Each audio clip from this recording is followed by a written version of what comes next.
Okay, we are live.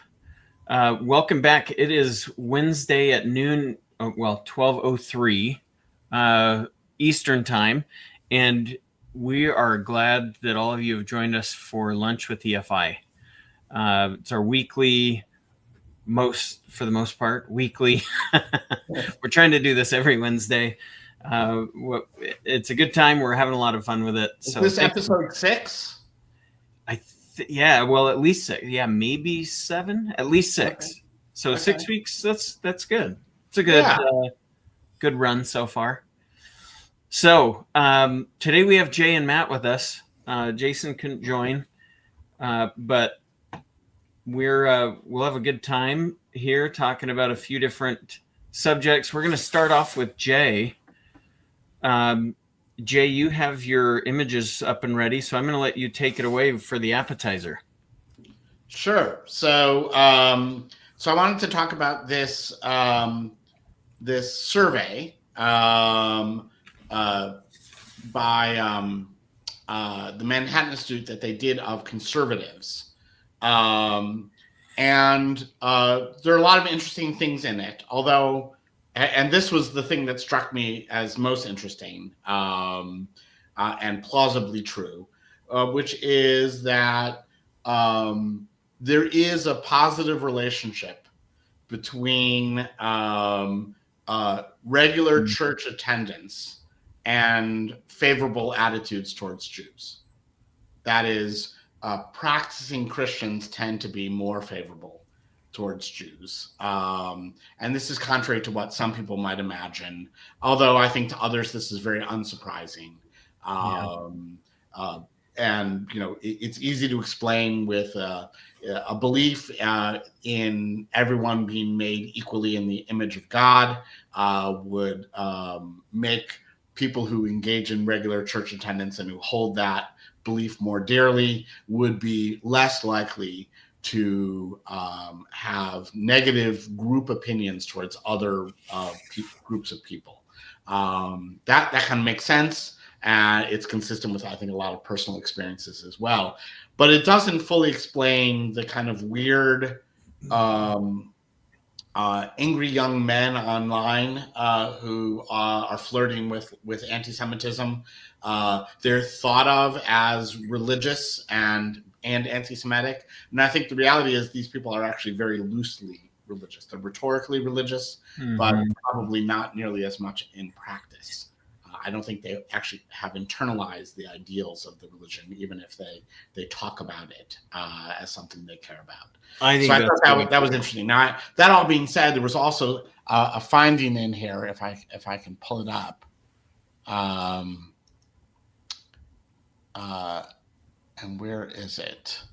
Oh, well, I'll just have to read it from a different email or a different post.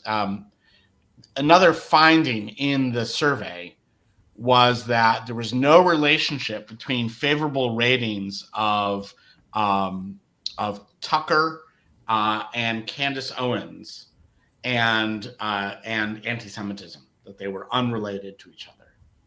And when I saw that, I thought something is wrong here. Surveys are kind of BS, and they're hard to interpret well.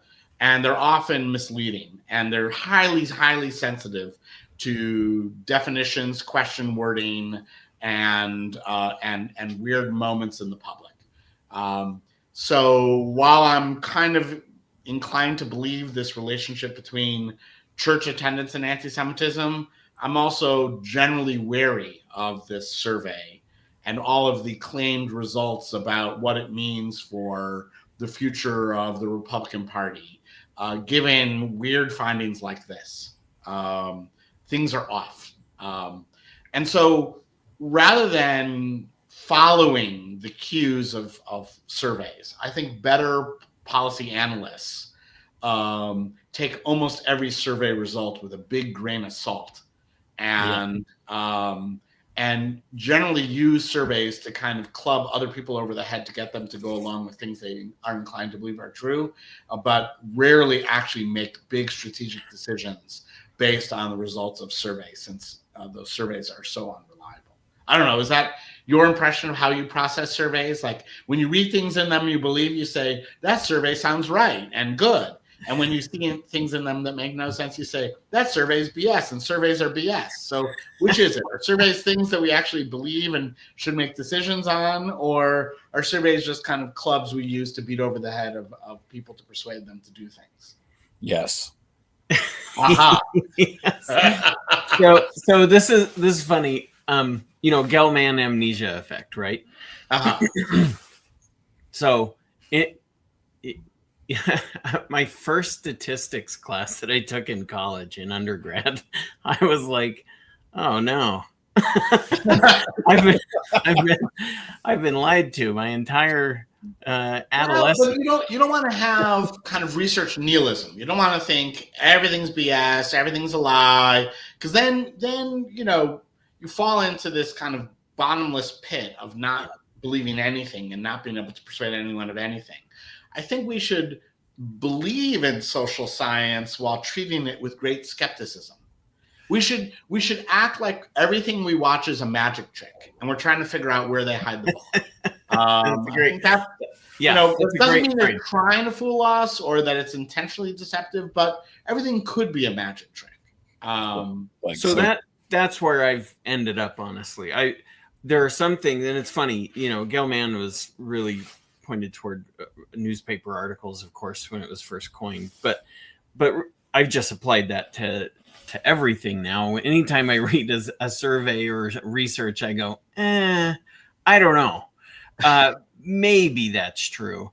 But I think that's healthy. At least for me, it's been useful because what it does is it makes me go and dig and find, well, what's the data set that you used for this for this. I'm not sure how you can I'll look at which firm conducted the poll, or I'll look at how large the sample is, or I'll look at the exact question wording and I'll divine the credibility of the result from that. I think it's harder to tell than any of these simple clues could give you guidance.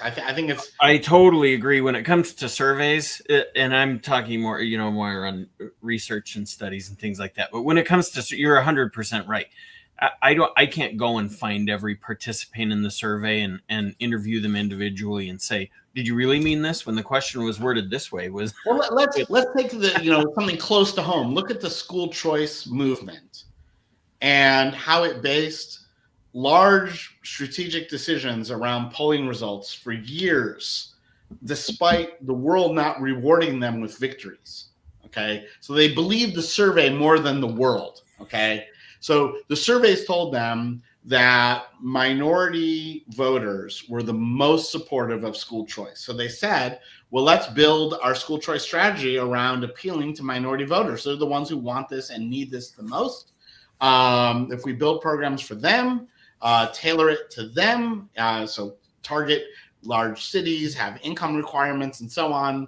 That was how the school choice movement was strategically guided for well over a decade, because they looked at these polls. Now, as it turns out, they can never get the elected representatives of these minority voters to vote for school choice programs, and they could rarely get decent programs passed. And when they did get them passed, they were incredibly tiny and lousy. And despite that failure in the world, they continue to point to the surveys and say, see the surveys. It's worse than that, Jay. There were decades of surveys that showed that the minorities and everyone else supported universal programs at much higher rates than targeted programs, and that got ignored.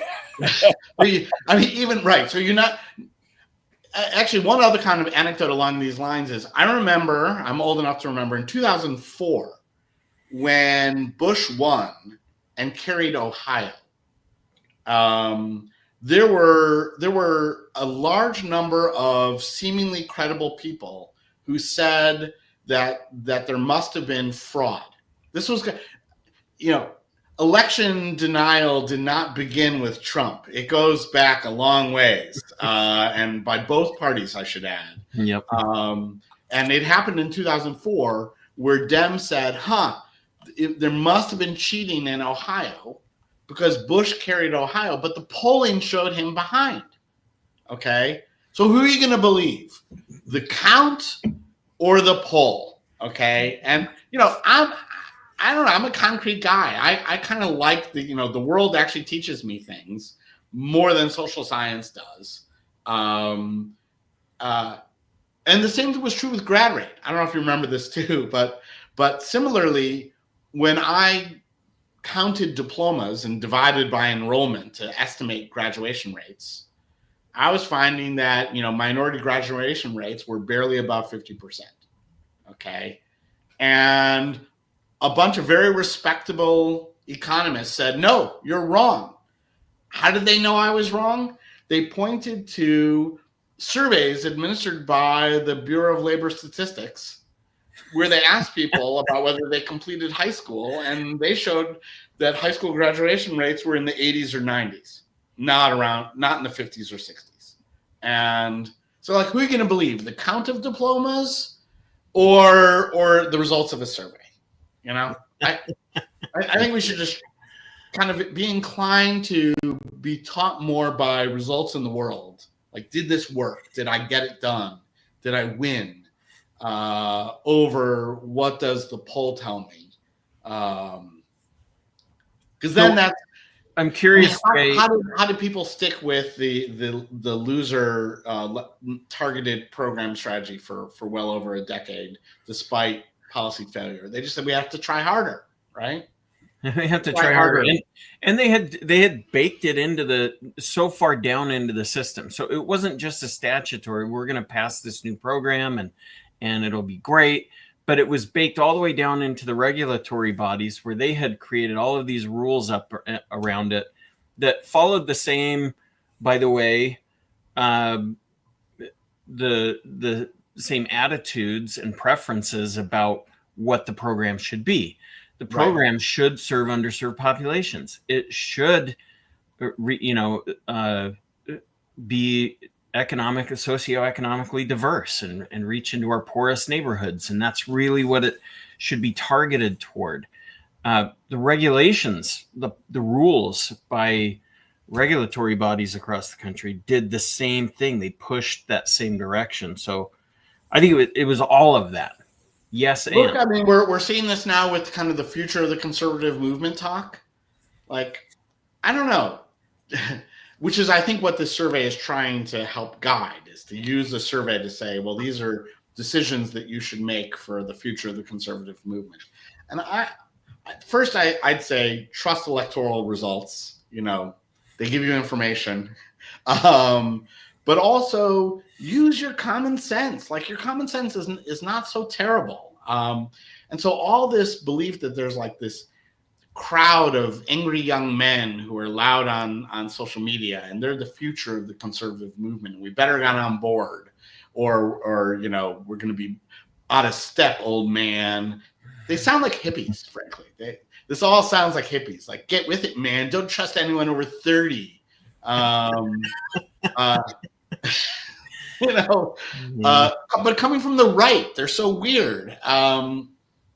I strongly bet that any organization that goes all in with this creepy post-liberal angry young men, they're all destined to lose badly. Okay, and the world's going to teach them some horrible lessons. But in the weird nonprofit world, they don't have to learn them. Like, as long as the money keeps flowing and people have jobs, they're going to keep. They're going to say, well, just try harder. Do it harder, do it better. We have to message it better or something, but they won't learn. But I have a very strong belief, based on the survey in my brain from having lived, that there is no winning electoral coalition in America for angry young men who want the government to provide them with all the things that they're supposed to exert effort for, and who want to make friends with Russia and Iran and Venezuela. These people are weirdos, and there is no electoral coalition for them. If you want to, tie yourself to them, you're going to go over the cliff along with them. That's my guess. I could be wrong. Look, I'll learn. I mean, we'll see, but I'm going to guess the Republicans are in for a drubbing in the midterm here and are not setting themselves up well for the next presidential election either, unless they figure out how to ditch these weirdos on the right and capture the median voter theory still works. Try to capture the median voter. That's how you win. That's how you build winning coalitions. Yeah. I mean, the hippie analogy, I'm afraid, is a good one. It is not for young, inexperienced people that don't know much and haven't had much life experience to instruct the rest of us. It is for us to instruct them.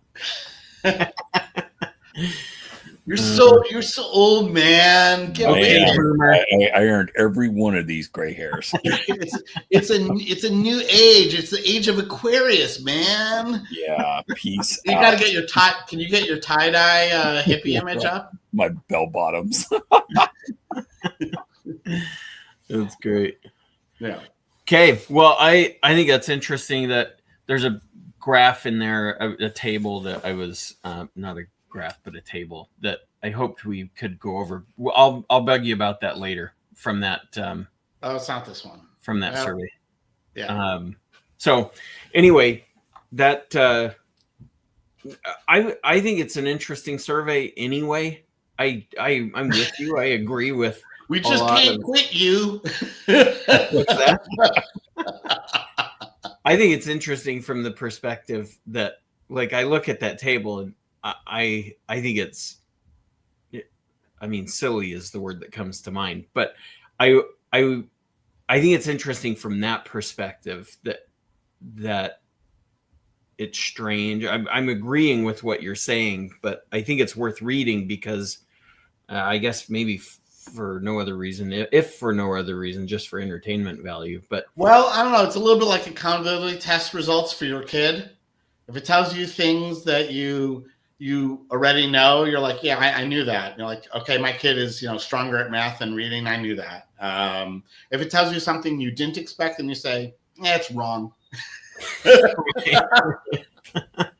I've rarely seen any instance where people are like, I did not know this. Thank goodness I got a report card home from the standardized test that told me something about my kid that I just did not know. I've never heard that. Have you heard? Right. I know that in theory that could happen, but I just have not seen people say, I just didn't know that. Now I've been persuaded by, thank goodness the school sent me this standardized test result so that I now know my child in a way that I just did not understand before. Yeah. Have you heard anyone say that? No. I've never said it myself. I can tell you that. Right. But we imagine there are dumb other parents where they need to be instructed about their own children. We know our kids, Well, thank goodness for us. Yeah. Well, we're smart. Okay. Let's jump over to the main dish. I'm going to talk here. Here's the image that Grok came up with for me. Oh, they're making windmills and solar panels. That's solar awesome. panels. Yeah. We've got a welder dangerously close to another. There's no safety concerns in drawings, so we're fine. But because they're robots, aren't they? Yeah, these are all robots in flesh suits, so skin suits. So I want to talk about career and technical education. And here, this data set here from NCES was particularly interesting to me. And it's table H256, I believe. I got that right. If you go to the website or if you just Google that table number, it'll come up. But I found this hard to believe. So here's my skepticism coming into play again. I don't believe the data set. Now, maybe it's true, maybe it's correct. If you pull this out and just zoom out a little bit, you'll see this. Another table shows this, but the table that I just had up feeds into this. So 2019 data from NCES says that 84% of high school students take at least one CTE course. I think that's just flatly false. Well, I don't how believe loosely that. do we define CTE? Yeah, that's what I Right. was. So there's obviously a disconnect in our definitions, because as someone that knows something about CTE courses in high school, I can tell you that the numbers are not even close to this in places that I'm familiar with. So for instance, Arizona, that's just wrong. 36% earned at least 2 credits in one concentration area. Also, I think greatly is exaggerated. So the concentration areas were those categories we saw on the last table. Mm-hmm. Yeah. Okay. So on one note, I want to say CTE is important. We need kids coming out of high school with training in that will prepare them for the labor market. But do you actually want high schools to be doing this? I mean, I'm not necessarily. I want them prepared for the market, whatever that looks like. And I want, when you said that, because just for our viewers, Jay and I were shooting back and forth a couple of messages about CTE this morning in preparation for this podcast. And I'm with you. I like you would prefer that this get pushed down and pushed out to the experts, pushed down to the lowest level possible, all of that. So why don't you say what you said to me, Jay, this morning? Sure. So, I mean, look, traditional public schools aren't very good at teaching much of anything, right? They're not very good at teaching reading. Oh, come on. It would be shocking if they were particularly good at teaching specific workplace skills as well. In addition to that, you have a central planning problem, which is which workplace skills do you want to prepare them for? So, for example, I do remember learning coding. This is a long time ago, in high school. And of course, we learned how to do it in BASIC. And even then, even back in the Stone Ages when I was in high school, BASIC had already not been replaced by other computer languages already. Okay, so you could learn something completely useless that would not actually transfer into the workplace directly, because the schools couldn't guess, what the right technology was, what the right skill set was. Also, are they supposed to teach you coding, or are they supposed to teach you, how to be a medical assistant? I mean, they'd have to make central planning bets about the economy to know which work skills. There's good news.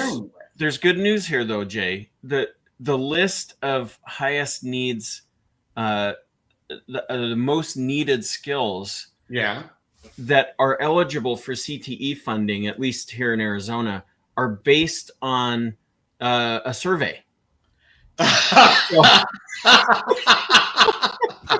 not kidding, by the way. That's real. I'm sure, but I also did. I mean, but that doesn't mean that that's what's in the interest of the students. So, right. I mean, I was highly skeptical of this. Everyone learns to how to code thing that was a big craze about 5 years ago, 10 years ago, maybe. Arkansas actually made a requirement. Everyone in the state must learn coding. Leave aside that there aren't actually teachers in schools who could teach them coding, in every school in Arkansas. That's just ridiculous. But leave that aside. That occurred to me basic. So you ask companies, what do you want? And they say, we'd like more people with current skills in coding. Okay. They have workers in coding, but they would like new models trained by someone else at someone else's expense, who they could hire at a lower wage and lay off the ones they already have, rather than invest in teaching them the newer skills, right? And this felt basically like trophy wives. they're like, you ask companies and executives say, we love trophy wives. Schools should produce more trophy wives so we can get rid of our existing trophy wives and replace them with new ones. Of course, they would like new models all the time. But is it in the interest of the people who are coming out of school to be trained to be trophy wives? This is not a long-term, good career model to be a trophy wife. That's a bad idea. And as it turns out, it was a bad idea to learn coding because you just get replaced by new models, and now you get replaced by AI. And maybe this isn't such a great idea for the long run to do whatever the companies say they want at the moment. It doesn't mean that's what's good for those workers. It just means that's what they want at the moment. Just like the corporate executive might want a new trophy wife, even if it's bad for the trophy wife. Right. Long term. So what do you propose, Jay? I mean, so my vision for this, not that anyone cares besides the two of you, perhaps, and maybe not even that, is people should learn workplace skills in the workplace. Like, that's the best place to learn it. It's going to be the most up to date and credible, and the way you learn that is through internship. You work. You learn workplace skills by working. So we could have hybrid models where we have kids go to high school and intern in workplaces at the same time. So they get some formal class instruction that they need to satisfy general ed requirements for part of the week. And then the other part of the week, they're in actual workplaces, learning actual job skills in those jobs.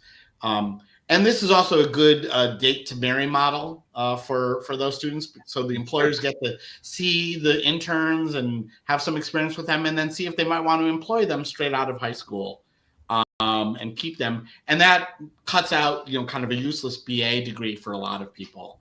They might be able to go straight into workplace roles because the employer's gotten to see them by dating in an internship without having to commit to employment, or to use the incredibly inexpensive, inefficient proxy of a BA to screen for who might be decent in the workplace. So I have two notes on this real quick.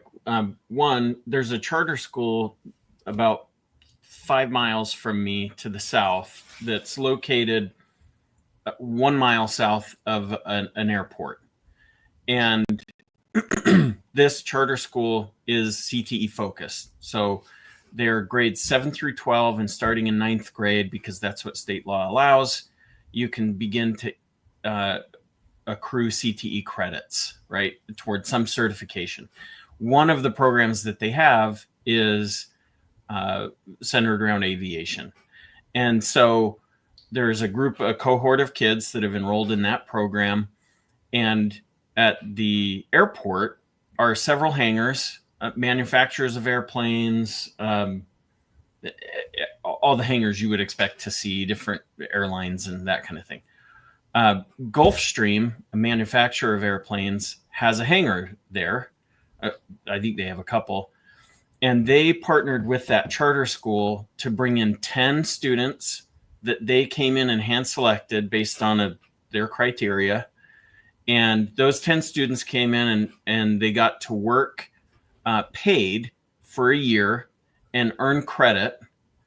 And at the end of that, the Gulfstream committed to hire some number of them. I can't remember if it was, at least 3 or 6 or whatever it was.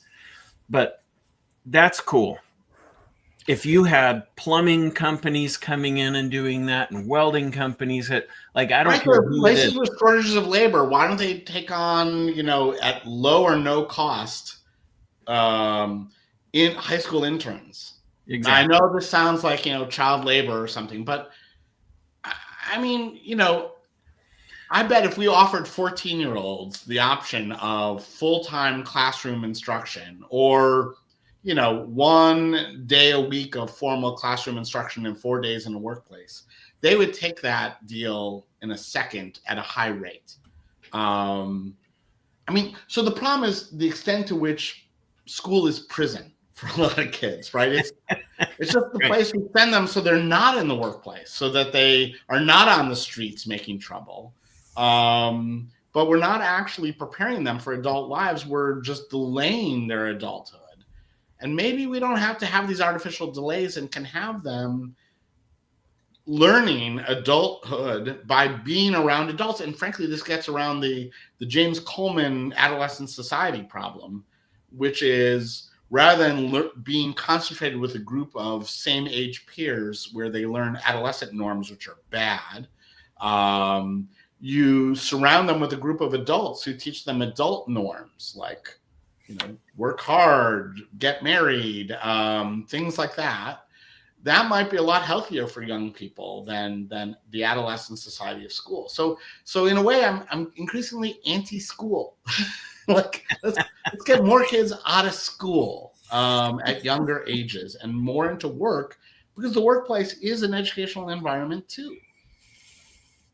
I have a lot of comments about that, and I agree with you. The naysayers, and I won't go into this because I want to give Matt time for his topic, but the whole life isn't all about work crowd, and they want to dismiss work altogether as as having any value as a focus in life. I see it all the time. I'm sure you guys have seen some of this too, but it's like, it's insane. It's the life isn't worth living unless it's all leisure attitude, So I think that's crazy. I think it's insane. It's really popular on X. Again, it seems like the Protestant work ethic is really good for America.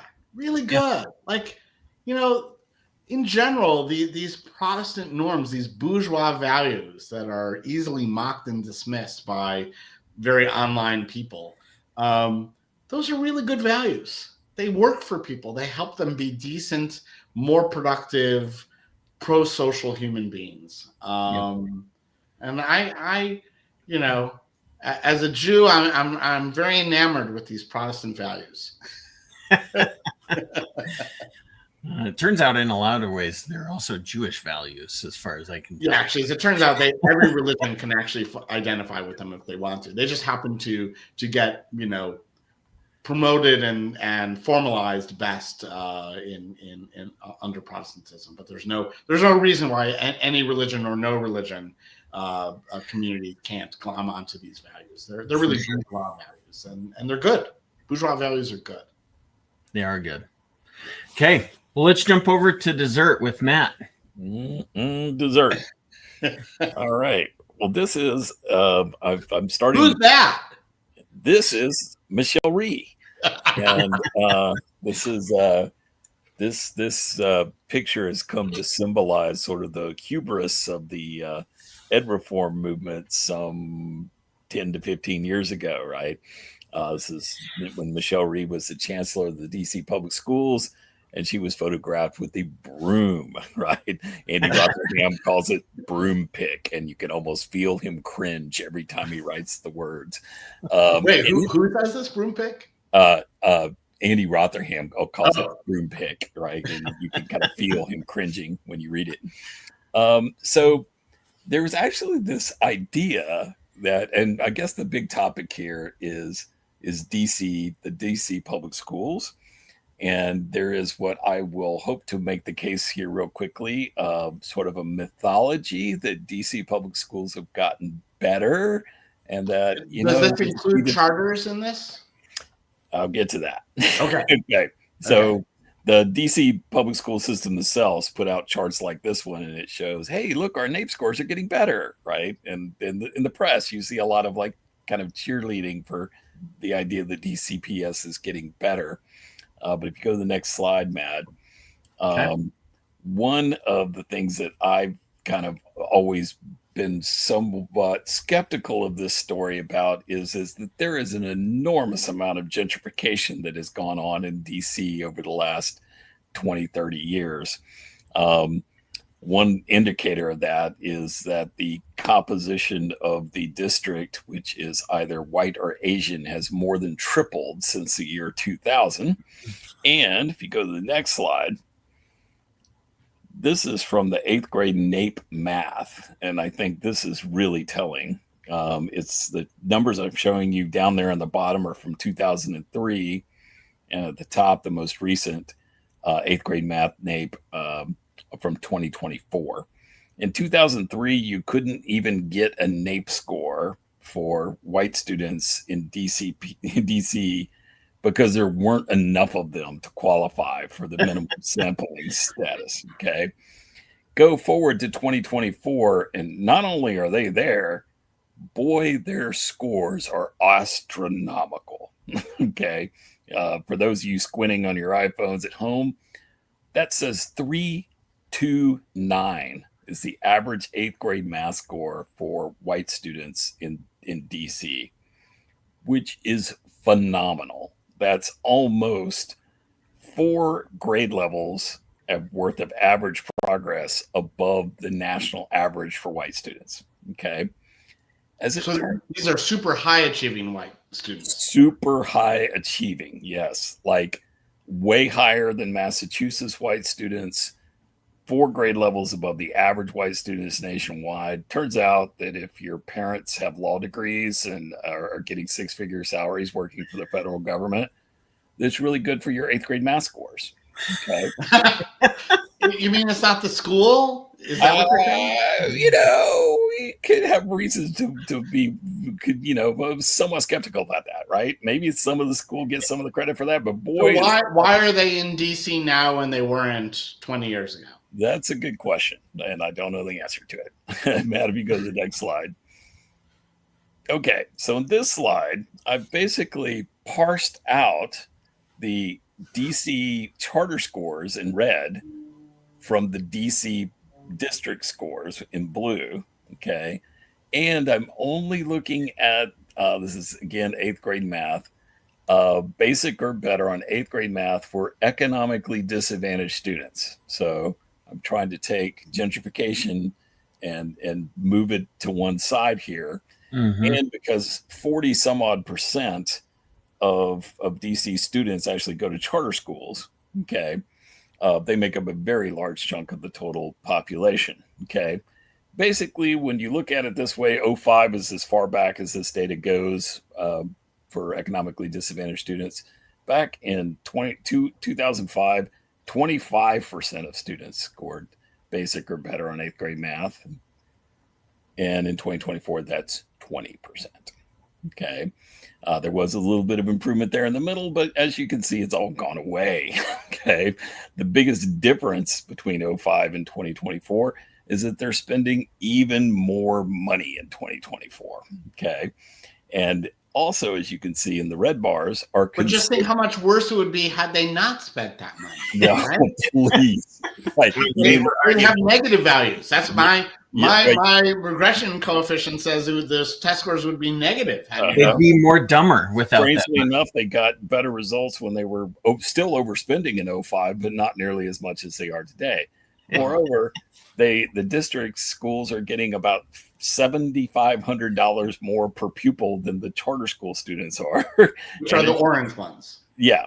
Yeah. And as you can see, the charter students are smoking. And they're also the share of charter is going up over this time. It's 40% now? Or actually, the share is kind of stalled out in the 40s. It's gone up a little bit in the last couple of years since COVID. But so they've never broken 50% charter in DC. So I guess what I'm getting at here is that the congressional legislation that authorized charter schools passed in 1995.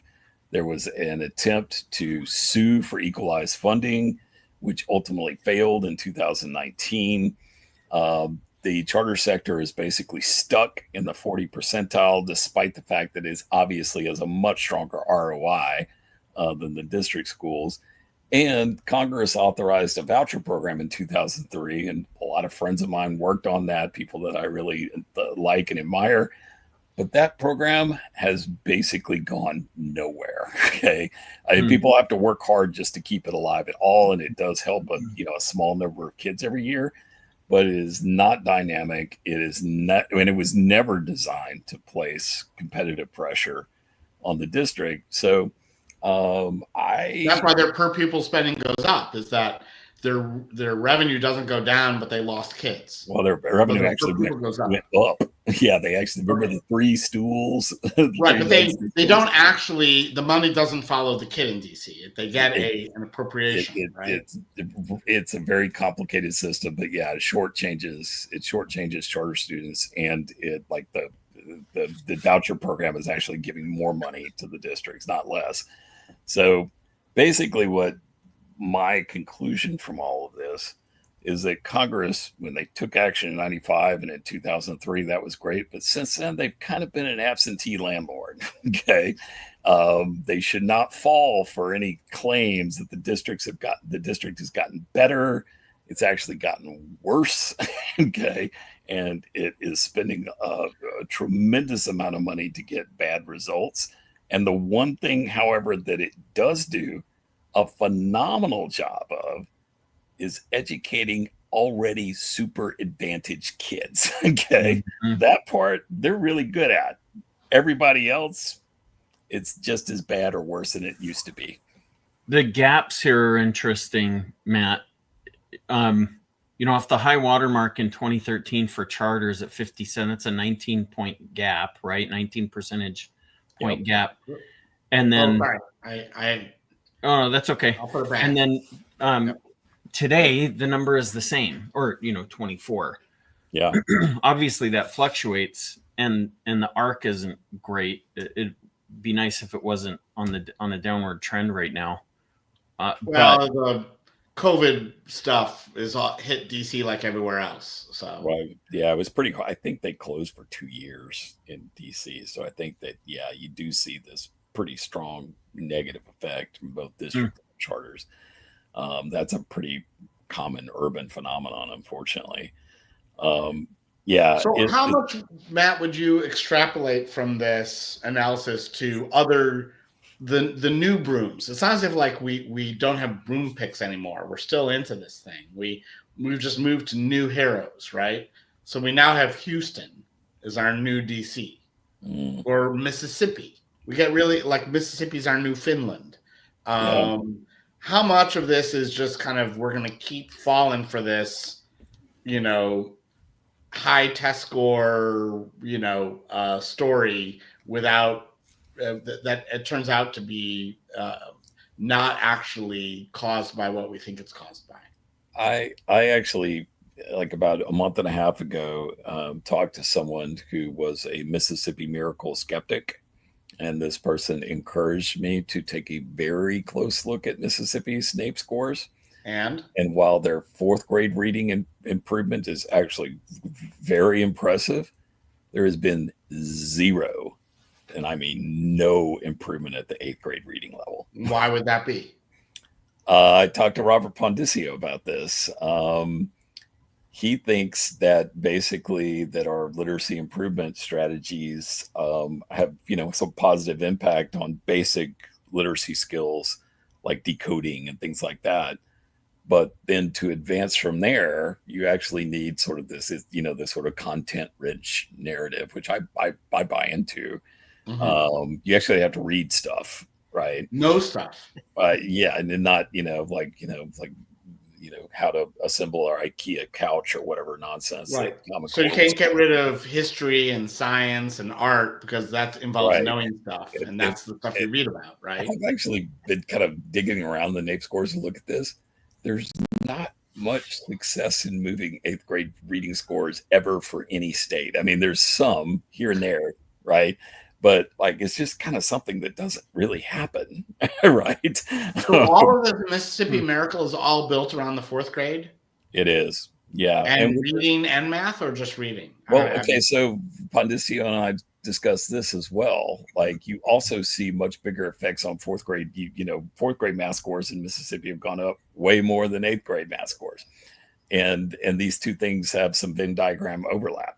Is Right. this also a demographic shift? I mean, maybe that's what I'm wondering. workers are moving into higher skilled workers, Yeah, or the factories are relocating to Mississippi, and they're bringing in some higher skilled workers. And it's reasonable to ask that question, but it's not what's happened. I mean, I spent 3 months in Mississippi this summer. Like, it's not, it's not like it's gentrifying like DC or anything. I understand, but it may be working off a low base, right? And small numbers. I don't think that's right. I think when you look at the subgroups and all that other stuff, you see very clear evidence that kids are learning how to read at the 4th grade level better, right? That happened as best we can tell. But what happens when you don't see that translate at the 8th grade level?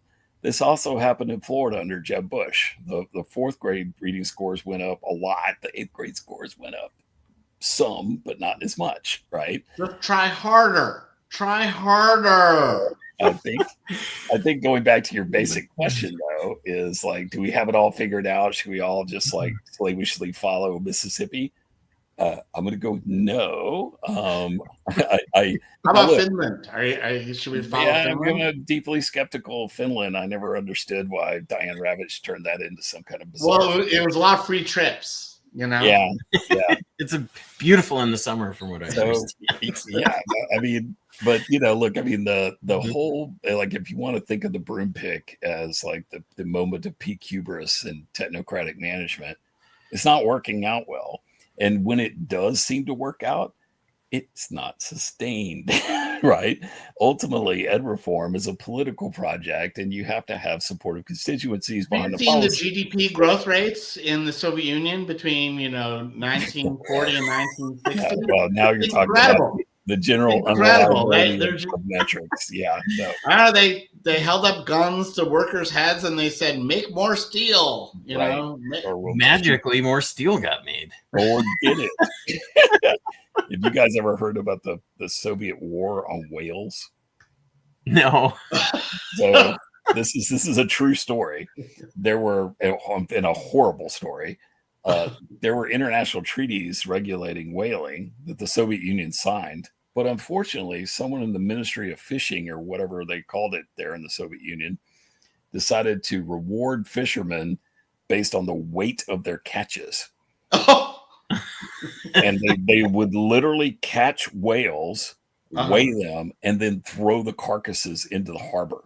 Okay. And the Soviet Union nearly exterminated whales because of this ridiculous metric. I've heard a similar story that it was tonnage of tractors. The managers were incentivized by the tonnage of tractors. So what they made were really heavy tractors. Stupid. like they could barely move, but they were really heavy. Yeah. No, I don't even know if these stories are true. Some of them may be apocryphal, but what's sad is they're believable. Well, actually, there was nothing like. I mean, Soviet jokes were the best. Like, Reagan had a ton of Soviet jokes, and I think mocking your enemy is really a good move. No, it's a virtue. Actually, I've decided this. Yeah. On a personal level, I'm not telling anyone what they should do, but I feel like there's some virtue in mocking your enemy. Right. It's so much better than taking them seriously and arguing with them. Yeah. Well, and so back to your, I think that try harder, you said that a few times today. That needs to be the sardonic title of something, where we get to just apply it to a list of all of the things that are. Well, communism, we just have to try harder, do it better. Yeah. Mom Donnie will show the way when he seizes the means of production. Right. I mean, this is the problem with listening to young people.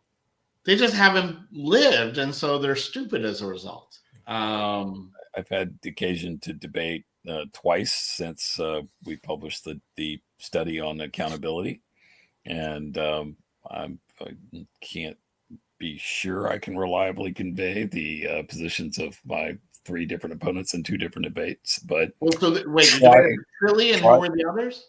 try harder was a reasonable way for me to interpret what they were saying, right? Like we should try harder, and that's fine, right? But my point is like this all happened for a reason, right?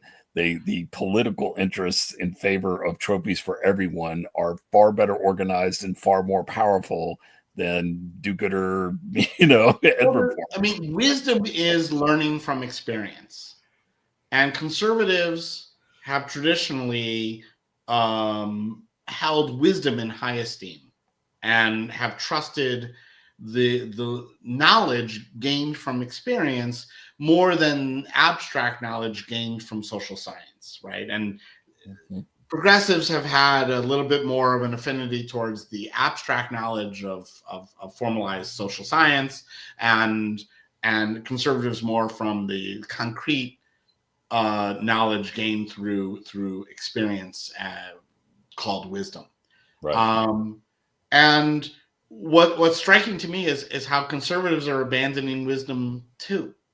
Like, and all you're saying when we mock try harder is we're mocking the idea that you should ignore the instruction of the world, the wisdom of hard-earned experience. Like, right. There's no shame in trying things and having them not work. It happens. Right. There is shame, though, in refusing to learn from it. Yeah. No, it's like I remember Tony Blair was Prime Minister of Britain, seeing him give this speech about an economic study that showed that if you raise the minimum wage, you don't reduce employment. I was like, right. Really? Are you telling us about this because it already reinforces stuff that you really, really want to believe? Right. As it turns out, the demand curve goes in the opposite direction from what everyone thought. Who knew? Right. Just like all the school spending literature now that uses all these advanced techniques to tell us actually it makes a huge improvement, right? And you're going to believe me or your lying eyes. Exactly. Like, well, I'm looking at New York State spending almost $40,000 a kid and having like very meh results. But, who am I to argue with a, regression discontinuity design that's been through a data torture chamber, right?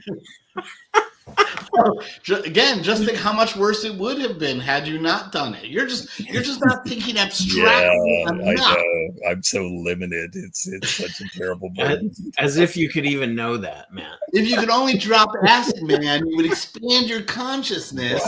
Right. Exactly. And then you'd be able to grasp what I'm laying down here. Absolutely. They all sound like hippies. When did they all sound like hippies? I don't know, man. But I'll tell you this much: confirmation bias is a hell of a drug. I love that sketch. This was a delicious lunch. Yeah, this is great. We went way too long, and I apologize for that. But I was having fun. So, well, let's wrap it up here. Thanks, guys. Thanks, Jay, Matt. Appreciate it. Thanks to everyone who watched. This will be stored on our YouTube channel. X will keep it for some amount of time. I don't know. You can watch back here, or on our Educational Freedom Institute YouTube channel. If you missed a part of it, or if you want to come back and rewatch. We said so many interesting things. People will want to rewatch this, I'm sure. Yeah. So. This was great. And besides, even if no one's watching, it's just fun talking with you guys. That's right. Okay. Well, thanks, everyone. See ya. And we'll catch you next week. All righty. Okay. Bye-bye. Bye. Bye.